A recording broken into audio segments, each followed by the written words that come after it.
Hey guys, in this video I'll show you how to install RustRover on your Mac, whether you're using an Intel-based Mac or an Apple Silicon Mac. If you're a Rust developer, RustRover is a powerful integrated development environment, IDE, from JetBrains, designed specifically for Rust programming. It provides intelligent code analysis, advanced debugging tools, and seamless cargo integration, making Rust development more efficient and enjoyable. Let's get started. First, open your favorite web browser. I'm using Brave, but you can also use Safari, Chrome, or Firefox. In the search bar, type Download RustRover and hit Enter.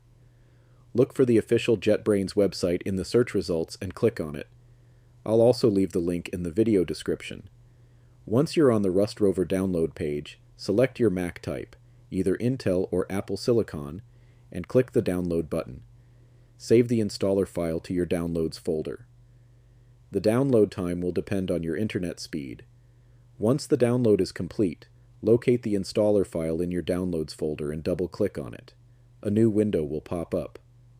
Drag and drop the RustRover app icon into the Applications folder. This will copy RustRover to your Applications folder. Once that's done, you can close the window and move the installer to the trash to free up space. Now open Finder, go to the Applications folder, and locate RustRover. Double-click to open it. If you see a pop-up that says, RustRover is an app downloaded from the internet, are you sure you want to open it? Simply click Open to proceed. After launching RustRover for the first time, you'll need to accept the user agreement.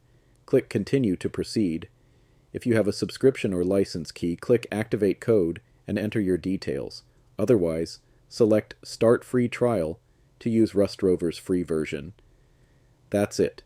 You've successfully installed RustRover on your Mac. Now you're ready to start coding in Rust. If this video helped you, don't forget to like, subscribe, and hit the notification bell for more tech tutorials. See you in the next one.